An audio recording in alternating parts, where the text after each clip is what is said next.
Quando a gente escuta essa palavra aquietai-vos, a gente tem uma interpretação automática errada. A interpretação automática que a gente tem de ficar quieto é ficar parado, né? Parar. Lá na escola, eu lembro, quando eu estava lá, hoje em dia não existe mais, na minha época tinha o grupo escolar, de primeira a quarta série, só os 78 para trás, lembram disso, né, Ricardo? E a professora, falava assim, fica quieto, a gente tinha que baixar a cabeça na carteira. Eu lembro disso, eu baixava a cabeça na carteira aqui e ficava conversando com o colega do lado, assim. Então, a gente tem essa interpretação de aquietar é ficar parado. Mas aquietar não é só ficar parado. Ainda que a expressão seja... Obrigado. Ainda que a expressão seja a expressão exterior seja uma expressão de paralisia, a essência da quietude é uma tomada de decisão intensa, mas que confronta a ansiedade. A ansiedade é o movimento interno da inquietação. A quietude é o movimento interno da decisão pela paz. Então, a inquietação está aqui gritando no seu ouvido. Você tomou a decisão, você agiu para ficar em paz, você alcançou a quietude. Isso vai te dar uma consequência de soberania, de controle da sua vida. Amém? Interessante que um dos grandes monstros aí da nossa cultura é o tal do exame de direção. A pessoa vai fazer o exame de direção, fica no nervosismo antes, dá dor de estômago, passa mal, fica com gosto de cabo de guarda-chuva na boca, né? Passa aquela semana terrível, porque gastou dinheiro com a autoescola, porque vai ter que fazer o exame, fica inquieto. Aí, quando chega para fazer o exame, pega no volante do carro assim, ó. Você sabia, um dia quem me disse isso foi um examinador do Detran. Detran lá de Minas, é um terror aquele exame, porque eles mandam você fazer o controle de embreagem de ré no morro. Belo Horizonte tem muita ladeira, né? Então, os examinadores, tudo gente boa. Aí vem com você e fala assim, não use o freio, reduza o carro e faça um controle de embreagem na descida. Então, você tem que vir descendo de terceira, você puxa a segunda, você põe a primeira, aí o carro dá... Aí, você não pode pisar no freio. Tem que colocar ré e controlar a embreagem. De ré. Aí, quando você está no controle de embreagem, ele manda você fazer a segunda vez para do lado de um carro. Fala, agora faça a baliza. No morro de ré. Daquele terror, né? O exame de BH é conhecido por ser terrorista, difícil. E eu, lamentavelmente, fiz 7 exames. 7 exames. 7 exames. Tinha que ser 7, né, gente? E ainda no 6º, eu li um versículo, eu não sei o livro e capítulo, mas tem o versículo na palavra. Por 6 angústias passará o justo, mas na 7ª o mal não lhe tocará. Eu li esse versículo no 6º, falei, o 7º eu passo. Passei no 7º. Aí depois desenvolvi amizade com o examinador do Detran, fui contando para ele minha história, já dirigia desde novo, 16, 17 anos já dirigia, aí fui fazer exame quando fiz 18, né? Aí, contando para ele a história, ele falou, não, cara, você foi reprovado, não foi no exame, você foi reprovado no seu emocional, porque nós, examinadores do Detran, não queremos avaliar se você sabe dirigir. Nós não temos condição de avaliar o quanto você sabe dirigir com 7, 8, 10 minutos de exame. A gente sabe avaliar as técnicas que você tem ali, mas aquelas técnicas que você tem ali, que aprendeu na autoescola, aquilo não dá para a gente subsídio se você sabe dirigir. Dirigir não é só fazer aquilo ali. Dirigir é ir para o trânsito no dia a dia, a gente sabe como é que é isso, né? Primeiro a gente tira a carteira, depois a gente aprende a dirigir. Não é assim que funciona? Ele falou, os examinadores do Detran só querem saber se você tem controle emocional sob pressão. A gente já entra no carro avaliando a sua linguagem corporal. Se você treme para pegar na marcha, a gente já te reprova. Você pode fazer tudo certo, a gente dá um jeito de te reprovar. Ele me falou isso. Por quê? Porque, na verdade, trânsito é pressão o tempo todo.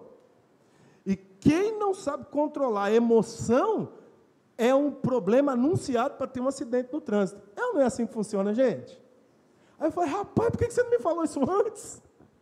Gente, eu já perdi as contas de quantas pessoas eu já falei isso antes de fazer exame e passaram. Eu falei, vinha para mim e falou, eu vou fazer exame de trânsito. Eu falei, rapaz, eles não querem saber se você sabe dirigir, não. Eles querem saber se você sabe agir sob pressão. Então, ora e aquieta-te. Gente, aquietar ante aos medos e tribulações da vida, tem ou não tem que ser uma atitude de força? Tem ou não tem que ser um combate com a alma? Deixa a alma inquieta, ela vai te destruir. Coisas que você sabe fazer, você não vai conseguir fazer, porque está inquieto. Resultados que você sabe, equações que você sabe, respostas que você sabe, somem na hora de fazer uma prova. Vai até um conselho aqui para os estudantes de plantão aí, estude até 48 horas antes da sua prova. Estude tudo que você puder estudar. Falta 2 dias para a prova, não estuda mais. Relaxa. 2 dias. O dia que você for fazer a prova, se você conseguir esse nível de quietude, a hora que você sentar de frente à prova, as informações só vão subindo do seu subconsciente. Mas aí a galera quer fazer o quê? Na hora da prova, sentado na carteira, está lendo a apostila. Está lendo. Aí, fecha o material, aí fecha tudo, vem os terroristas, os algozes, recolhe tudo, você vai começar a fazer a prova. Não lembra de nada. Não oxigenou o psicológico. Não vai conseguir. É travar. Olha o que a palavra de Deus nos diz. Salmo 46, versículo 10. Olha o imperativo. Aquietai-vos e sabei que eu sou Deus. Serei exaltado entre as nações, serei exaltado sobre a terra. Como esse texto me dá paz, queridos. Aquietai-vos e sabei que eu sou Deus. Naquilo que você não tem competência, capacidade, condição, força, sabedoria, inteligência, percepção, proatividade, Ele é Deus sobre isso aí. Então, aquieta-te e saiba que Ele é Deus. Controle esse grito ansioso que está dentro de você, com um grito mais alto para a quietude. Então, ficar quieto não é uma atitude indiferente de paralisia. Ficar quieto é uma proatividade. Entregar é uma atitude voluntária e intencional de descansar, de passar para quem tem competência. Deus tem competência, amém? Se você crê que Ele é competente para resolver tudo na sua vida, aplauda o nome de Jesus.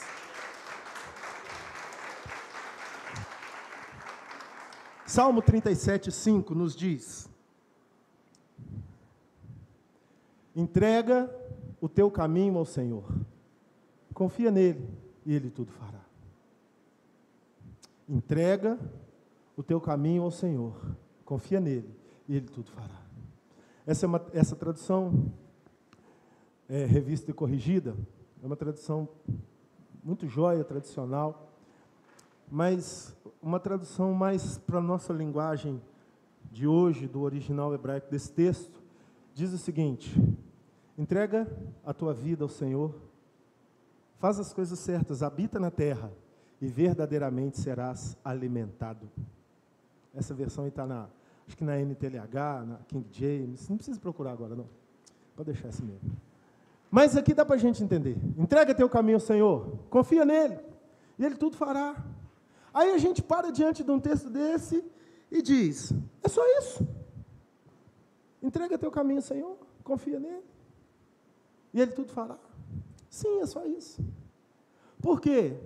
Nós só entregamos ao Senhor quando nós alcançamos uma vida de acordo com os preceitos dEle. Amém?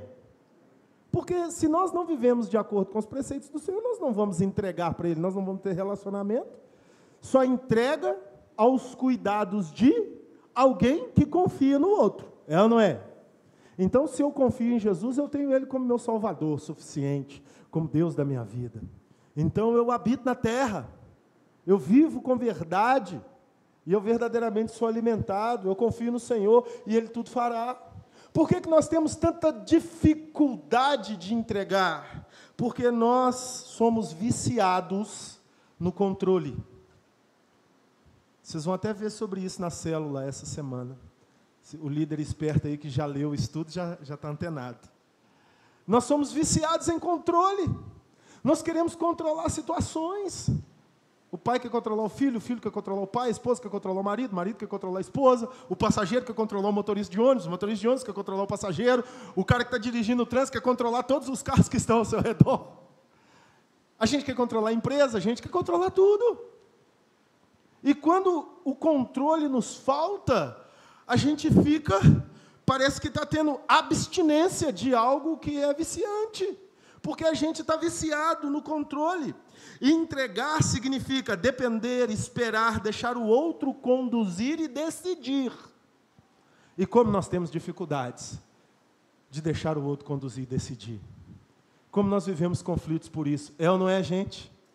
Mas a gente vive conflito disso dentro de casa, na escola, no trabalho, na igreja, porque a gente tem dificuldade com isso. Nós somos seres humanos, essa é uma dificuldade comum para todos nós. Eu dei o exemplo do Detran, agora eu vou dar o exemplo do motorista. Quem é motorista constante aqui, que dirige todo dia? Levanta a mão. É fácil para você sentar no banco do passageiro? É fácil? Não, Adriano, você está fora. É motorista profissional. Gente, o motorista constante, para sentar no banco do passageiro, ele tem que ter um tratamento de psicanálise.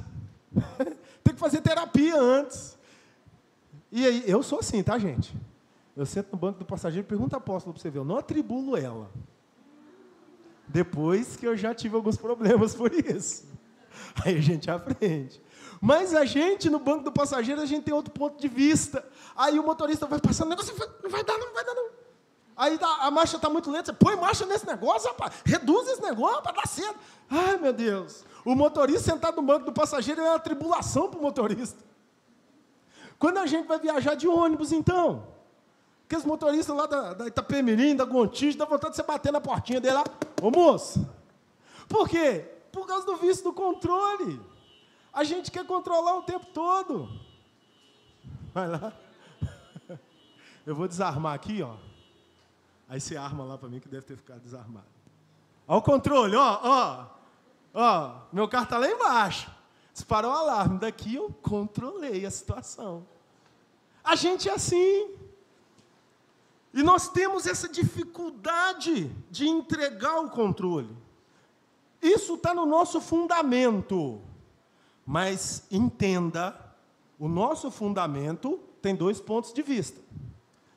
Nós vamos entender isso. Mas por que nós temos dificuldade de entregar o controle? Vamos só nesse ponto de vista. Porque nós somos feitos para dominar, para governar. Gênesis capítulo 1, versículo 26 a 28. Também disse Deus, façamos o homem à nossa imagem, conforme a nossa semelhança. Tenha ele domínio sobre os peixes do mar, sobre as aves do céu, ó, domínio sobre os peixes do mar, sobre as aves dos céus,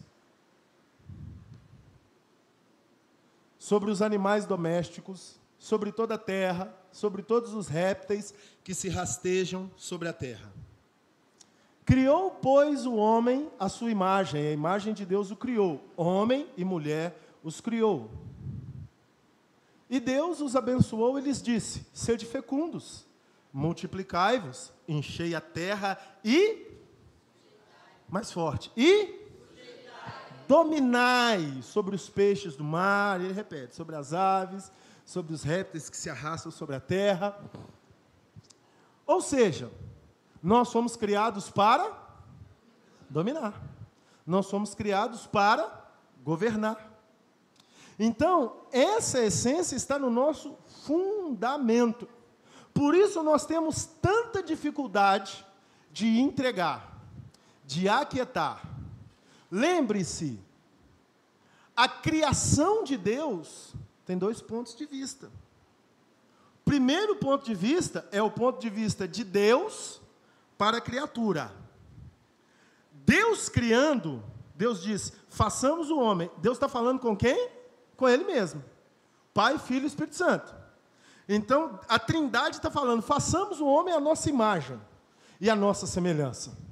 Rabaço de cantarabá. Ele é o controlador supremo. Ele tem poder na terra, céu, mar e todos os universos que existirem. Amém? Então, ele está partindo do ponto de vista dele. Façamos o homem como nós. Domine ele. Sobre as coisas que são inferiores a ele. As aves dos céus, os animais, a terra, que ele tem o governo. Então Deus colocou essa essência em nós. Você tem dentro de você o espírito de liderança. Todos nós somos líderes. Ah, mas eu não lidero ninguém. Você lidera você mesmo. Você decidiu a cor da sua camisa para vir para a igreja? Decidiu? Não, quem decidiu foi a Veridiana, né? É porque você está conquistando. Vamos para o assunto sério, Rodolfo. Você decidiu a cor da sua meia? Você decidiu o que você ia comer de manhã? Todo mundo toma decisões, não toma? Toma ou não toma, gente? Até as criancinhas pequenas tomam decisão. Ela quer uma coisa, você quer da outra. Não, eu quero é isso. Por quê? Nós lideramos a nós mesmos. Resta saber se nós lideramos bem ou mal. Mas que lideramos, lideramos.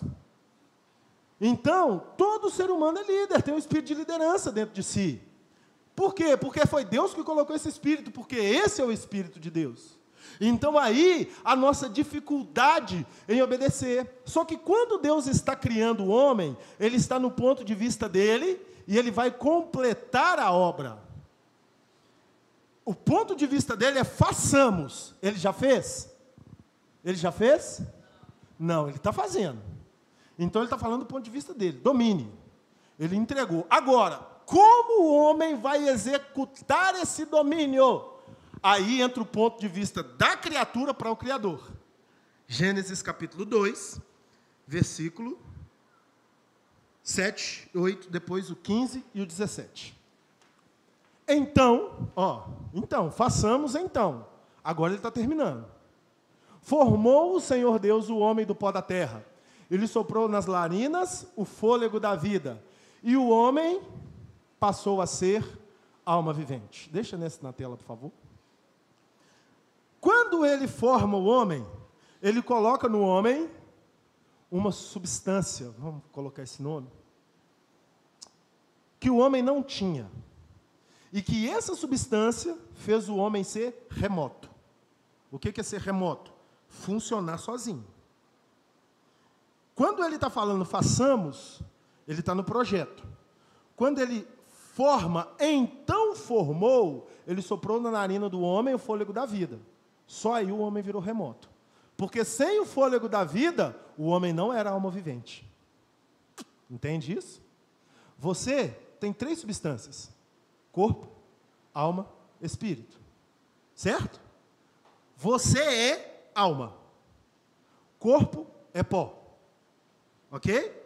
Espírito é de Deus. Eclesiastes 12:7. Quando o homem morre, o corpo volta ao pó como era. O espírito volta a Deus que o deu. O que resta? 3 pontinhos. A alma, você. Então você é subproduto do Espírito de Deus tocando o pó da terra. Por isso que a gente é esse conflito. Tão poderoso e tão miserável ao mesmo tempo. Porque nós somos resultado do Espírito Supremo com a substância mais ínfima, humus, pó da terra. É o nosso resultado. E aí nós só funcionamos porque temos o Espírito, porque o pó da terra sem o Espírito também não funciona. É inanimado. Então quando o Espírito vem, fica animado. Aí completa a obra. O homem passa a ser alma vivente, versículo 8, Lulu.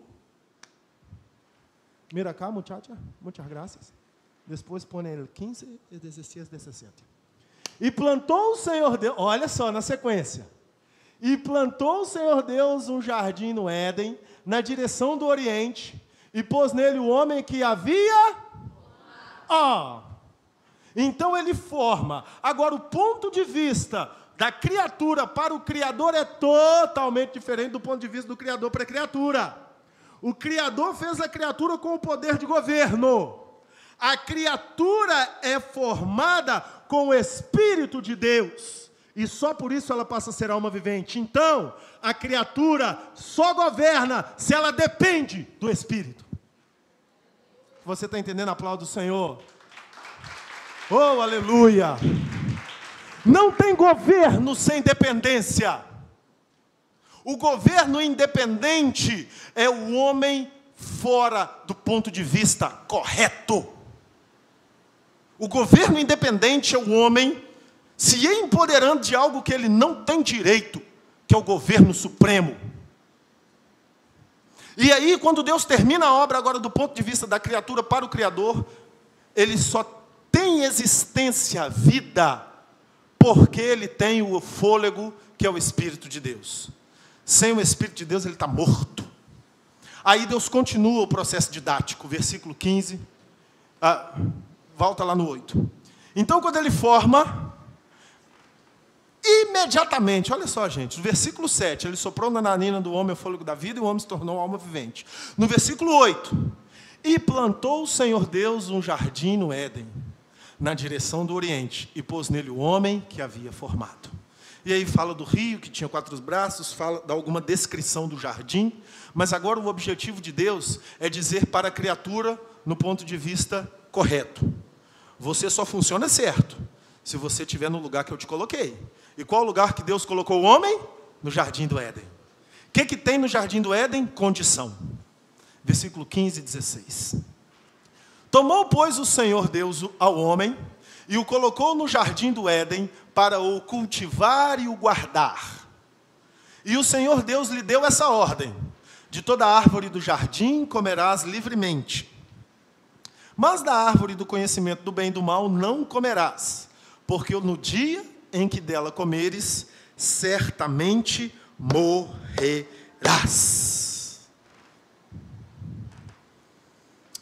Ou seja, o homem foi capacitado por Deus para viver na dependência de Deus. Deus formou o homem, pegou o homem e colocou o homem no jardim do Éden. Deus poderia ter colocado o homem em qualquer lugar, na Antártida, na América do Sul, na América do Norte, qualquer lugar. É ou não é, gente? No Himalaia, no Haiti, no Ararat, qualquer lugar. Mas Deus pôs o homem no jardim do Éden, porque o jardim do Éden tinha uma coisa: condição. Homem, ser humano, você só funciona com o poder do meu ponto de vista se você estiver no seu ponto de vista. E o seu ponto de vista é depender de mim. No dia que comerdes dessa árvore, certamente morrerás. Perderás o poder que eu te dei. E foi exatamente o que o homem fez. Vocês conhecem a história. Foi lá e comeu. Quando o homem come, o homem peca, e o homem perde o ponto de vista dele, que é o ponto de vista da dependência de Deus. Vocês já viram aí quanta ignorância tem no mundo, gente? Pessoas que falam que Deus não existe, pessoas que metem o pau em Deus, pessoas que metem o pau em Jesus, tendo todas as provas históricas, arqueológicas, geográficas, documentais da existência de Jesus, dos milagres que Jesus fez, de quem foi a pessoa de Jesus Cristo de Nazaré, único, irresistível, indestrutível, com todas as provas, a humanidade ainda mete o pau nele. Porque resiste Deus. E quando resiste Deus, está numa posição do ponto de vista totalmente errado. O humanismo, o desejo do homem de fazer por si só, a ignorância que eu ouvi no supermercado outro dia, uma senhora passando as compras, um menino do lado, um jovem. Aí a senhora, evidentemente, uma crente no Senhor Jesus, apaixonante, uma senhorinha de coquinho no cabelo, vestidinho rodado, meia calça, sapatinho ortopédico. Não vou falar a denominação não, que vocês já sabem, né? Lá da Assembleia. Acabou de passar a compra, deu aquele glória a Deus tão lindo, que eu fiquei apaixonado, eu queria apertar ela. Glória a Deus, meu filho. O menino, que glória a Deus, mãe? Glória ao meu cartão que pagou a conta. Eu falei, esse é o ser humano. No ponto de vista errado. No ponto de vista equivocado. Esse é o homem. No pecado, perdeu, morreu. Por isso nós não conseguimos depender. Nós, quando fora do ponto de vista correto. Amém? Porque quem nos traz para o ponto de vista correto? Aquele que morreu na cruz por nós. Então, fora do ponto de vista correto, a gente não consegue aquietar e nem saber que Ele é Deus. Nós vamos viver amargurados, amaldiçoados, quebrantados e destruídos. A quietude é o resultado da nossa consciência. A quietude é o resultado da nossa consciência de que o poder é de Deus.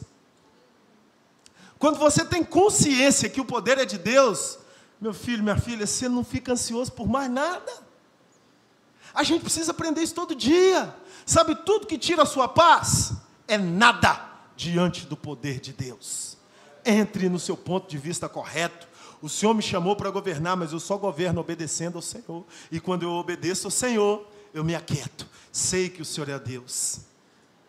Eu dependo, eu entrego o meu caminho no Senhor, confio no Senhor e sei que do mais, tudo o Senhor fará.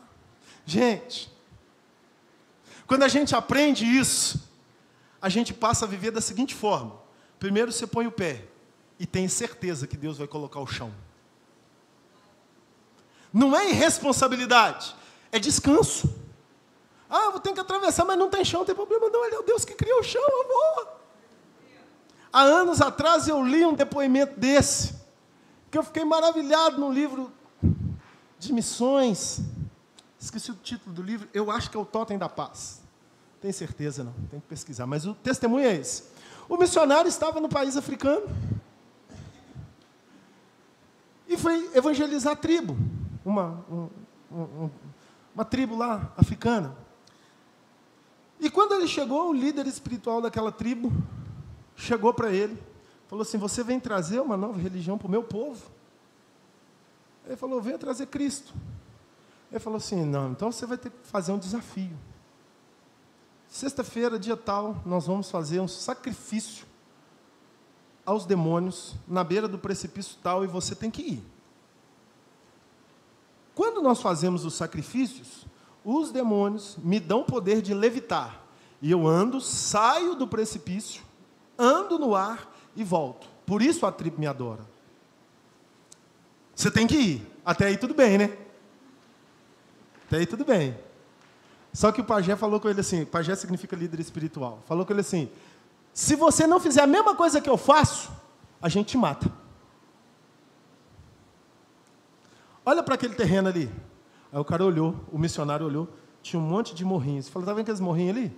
É tudo corpo de missionário que veio aqui evangelizar que a gente matou. Você vai ser só mais um. Você não tem escapatória, você tem que ir. Ele já estava lá. Falou, beleza, eu vou. Foi, fez o jejum dele, se preparou. Falou, Deus, em tuas mãos entrego meu espírito. Eu só vivo se eu andar no ar. Se eu não andar, eu morro. E foi. Chegar o dia determinado, começou lá o ritual. E no ápice daquele ritual, aquele homem saiu do precipício, foi, deu uma volta, assim, ele conta no livro, de uns 10 ou 15 passos, no ar, foi, andou, voltou e desceu em terra. Aí o povo adorou aquele homem, era o costume deles. Agora é sua vez, missionário. Ele disse que fechou o olho e começou, a ele a glória, a ele a... E não viu onde que ele estava indo. E foi. Falou, acho que agora eu vou voltar, né? De olho fechado. Ele disse que quando ele está terminando, que ele abre o olho, ele ainda estava longe do barranco, ele vai, pisa no barranco e volta. O povo estava tudo no chão, prostrado, chorando. Ele andou umas 8 vezes a distância que o líder espiritual.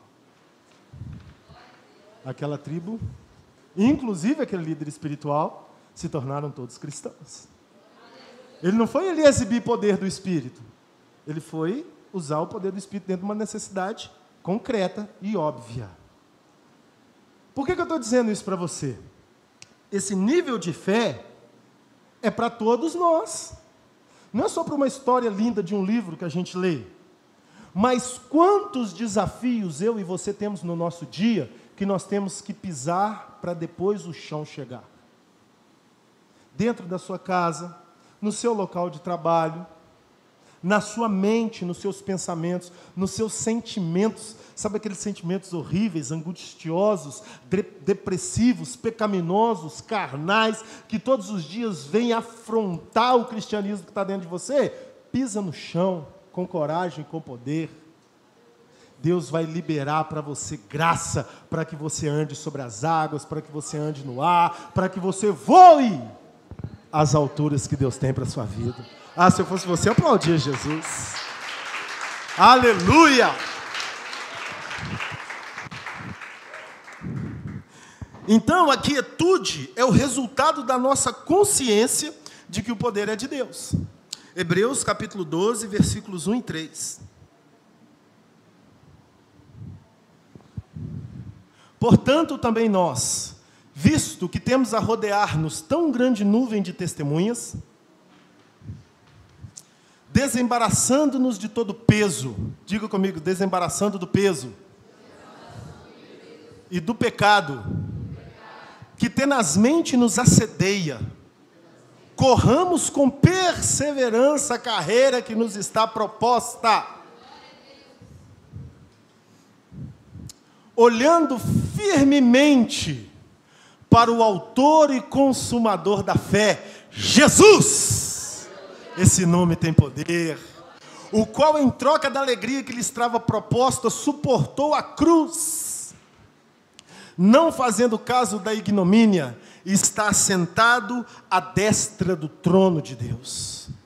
Considerai, pois, atentamente aquele que suportou tamanha oposição dos pecadores contra si mesmo,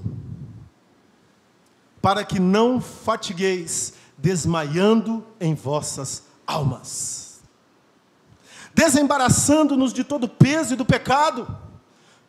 A gente usa esse texto muito para falar de pecado, e está certo, mas um desembaraço não é só do pecado, é do peso. O que é o peso? É o medo da morte, é o medo da dívida, é o conflito existencial, é a angústia, a ansiedade. Nós vivemos em uma humanidade em crise de ansiedade por tantos problemas. Crianças com crises de ansiedade, crianças tomando remédio de tarja preta. Essa é a nossa sociedade. Ansiedade por prova, ansiedade pelo brinquedo que perdeu, ansiedade pelo namoro, ansiedade pelo casamento, ansiedade pela faculdade, ansiedade pelo dinheiro, ansiedade pela comida, ansiedade pelo que tem, ansiedade pelo que tem, ansiedade para todo lado. Stop! Aquietai-vos, eu sou Deus, eu cuido de ti. Ponha-se no seu lugar. Qual é o seu lugar? Acreditar. The power is the God. O poder é de Deus, só de Deus, unicamente de Deus.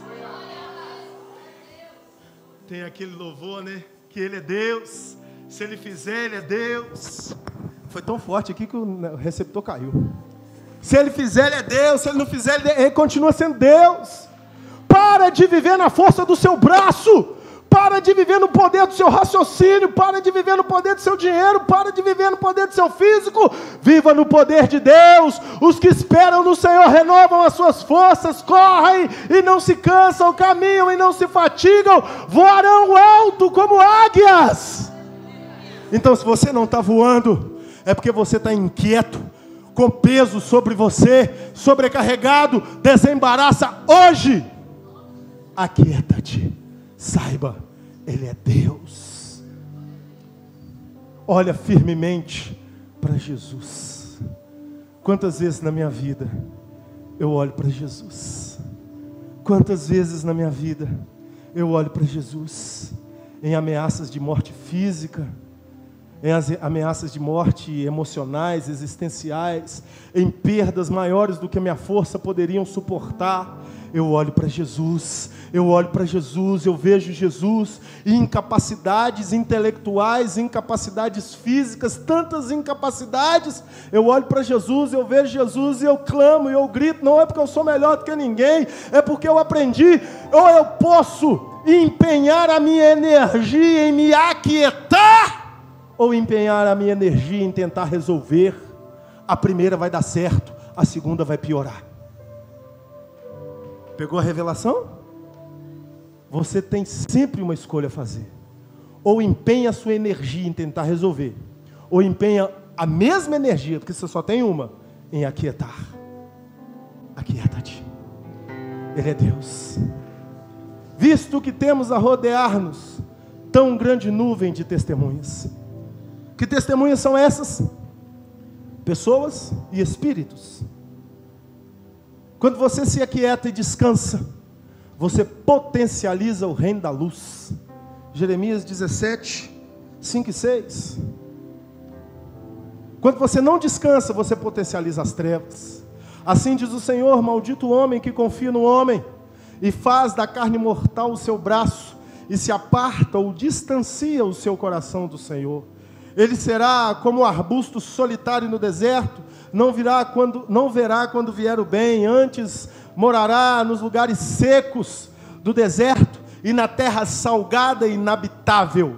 Quando você está inquieto, é porque você está confiando em você. Você sabe que confiar em você é uma loteria, pode dar como pode não dar. E na realidade a gente sempre espera que não vai dar. Maldição. Quem alimenta-se de maldição? Os demônios. Os espíritos malignos reivindicam.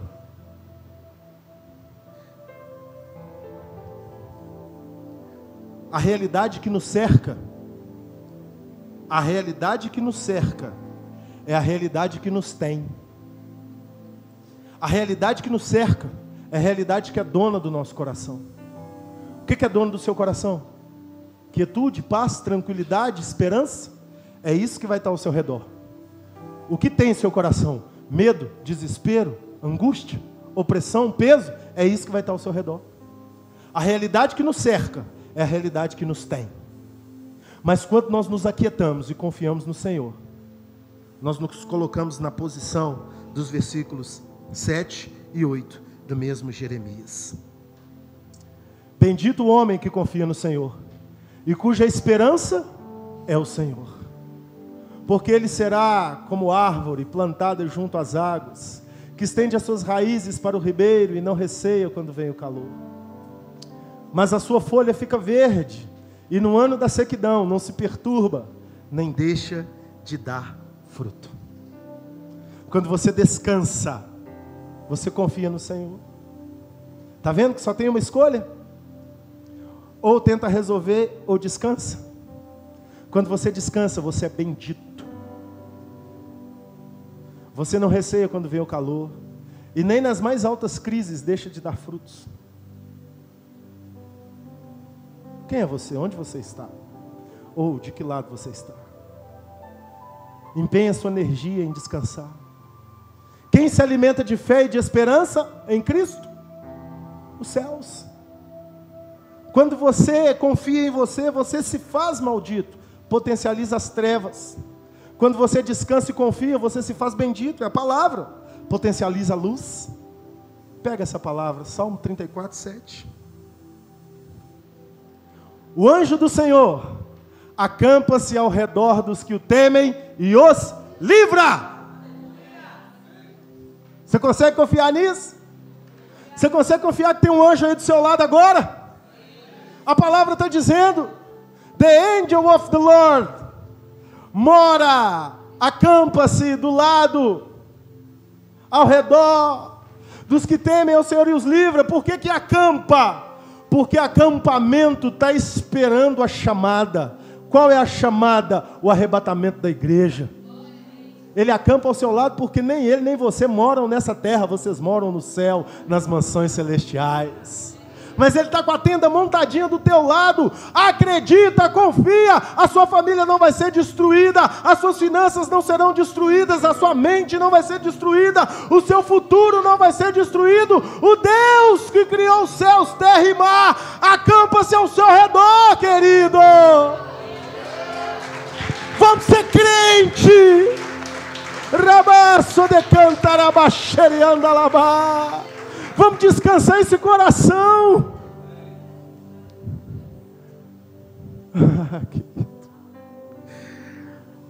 Eu quero concluir dizendo que quando descansamos o coração no Senhor, somos seguros pelas mãos dEle. Mas quando não descansamos o coração do Senhor, podemos afundar bem do lado da possibilidade. Pedro estava no mar com os discípulos. Está lá não precisa colocar, Mateus 14, 22 a 32. Jesus tinha falado com eles: atravessem o lago, vamos para o outro lado, para a cidade, acho que era Genezaré. Jesus falou, enquanto vocês vão, eu vou para o monte orar. Jesus subiu. Só que Jesus se amarrava numa oração particular. Ele deve ter subido pensando assim, vou ficar meia hora, 40 minutos, só que ele ficou 4 horas. E olha que não tinha nem fundo musical no piano, igual na quinta de oração aqui. Subiu para orar, esqueceu do tempo. Quando ele terminou a oração, já era 4 horas da manhã, 4ª vigília da madrugada. O lago de Genezaré tem 12 quilômetros de extensão, por 22 de comprimento. Eles já estavam a uns 6 quilômetros, estavam no meio do lago. Jesus não tinha mandado eles atravessar para o outro lado? Chovia, era uma tempestade. Jesus desceu o monte. Falou, vou encontrar com eles. Não tinha jet ski, não tinha lancha. Vou andando. Ele anda sobre as águas. Não importa se tem tempestade ou não. Ele vai. Ele vai. Uma vez eu estava numa cidade alta lá no Pará. E olhando de cima, vendo o rio Tapajós lá embaixo. E ali devia ter uns 4 quilômetros de distância de uma margem à outra. Eu fiquei pensando, Jesus, o Senhor desceu de um lugar desse e foi andando sobre as águas, encontrou com eles lá no meio. Só que quando Jesus está chegando perto do barco, eles estão desesperados. Presta atenção, quando nós estamos ansiosos, desesperados e angustiados, um anjo pode aparecer na nossa frente, a gente acha que ele é um demônio. Ou um demônio pode aparecer na nossa frente e a gente acha que ele é um anjo. Sabe por quê? A ansiedade nos tira do nosso lugar correto. Compromete o nosso poder de raciocínio. Faz a gente ver quem a gente ama como nosso inimigo. Corrompe o nosso poder de raciocínio. Gera mazelas na nossa alma. E como eles estavam ansiosos, embaraçados, eles confundiram Jesus com um fantasma ou com um demônio. Calma, gente! Ai, é um fantasma! Não, sou eu, Jesus! Eles nem ouviram Jesus. Sabe quando a pessoa está nervosa, travada, ansiosa, que você fala com ela 8, ela entende biscoito, você fala com ela alho, ela entende bugalhos? Sem ansiedade, acalma, aquieta. Você vai entender certo. Sua mente vai voltar a funcionar. Mas aí Pedro estava lá, e ele estava lutando contra a ansiedade, ele estava tentando se acalmar, e ele diz, mestre, se é tu, manda me ter contigo. Jesus falou, come on people, viene homem, vem cá negão, ou sei lá se ele é negão, brancão, vem cá. Aí ele, tá bom mestre, eu vou. Só que quando ele pisa na água, a Bíblia diz que ele olha para um lado, ele olha para o outro, ele vê os ventos, ele vê as ondas do mar, e ele começa a afundar. Quando nós olhamos para a adversidade, nós afundamos bem do lado da possibilidade. Mas, quando nós olhamos para a possibilidade, nós atravessamos a adversidade, sem sermos tocados pelo mal. Jesus estendeu a mão. Falou, cara, você tem muito que aprender. Imagina isso, gente. Subiu ele. Foi andando com ele para dentro do barco. Pisou no barco. Os discípulos, tudo com medo. Vento, acalma-te. Mar, aquieta-te. Eu gosto dessa frase no espanhol. Viento, cállate. Mar, para de pelear. Vento, fica quieto. Mar, para de brigar. Quem é esse que até os ventos e o mar ele manda e lhe obedecem? Esse é o mesmo que está aí do seu lado, que está aqui do meu lado. E embora nós possamos ficar quietos e estejamos ansiosos, agora Ele está estendendo a mão para você e dizendo, sai da inquietação, desembaraça, descansa, confia. Eu cuido da sua alma, eu cuido da sua mente, eu cuido das suas finanças, eu cuido da sua saúde. Vai dar tudo certo. Ah, gente, quando eu aprendi isso, quantas toneladas saíram das minhas costas. Quanto peso foi embora. Quanto medo foi embora. Quanta angústia foi embora. Quanta dor foi embora. Quantas noites pararam de ser em claro. E já depois de crente, já depois de pastor, quantas noites em claro. Tentando resolver, gastando minha energia em tentar resolver. Eu aprendi que eu posso gastar a mesma energia em dormir. Como eu aprendi isso com a apóstola Dani. Nos nossos anos, em tantas aventuras na vida. Eu nas madrugadas desesperado, rolando igual minhoca na areia quente. Olhava para o lado e ela dormia. Ela falava, amor, ele vai fazer. Ele vai fazer. Não é ser melhor do que ninguém não, gente. É obedecer a palavra. Aquietai-vos. Sabei que eu sou Deus. Se coloque de pé nesse momento.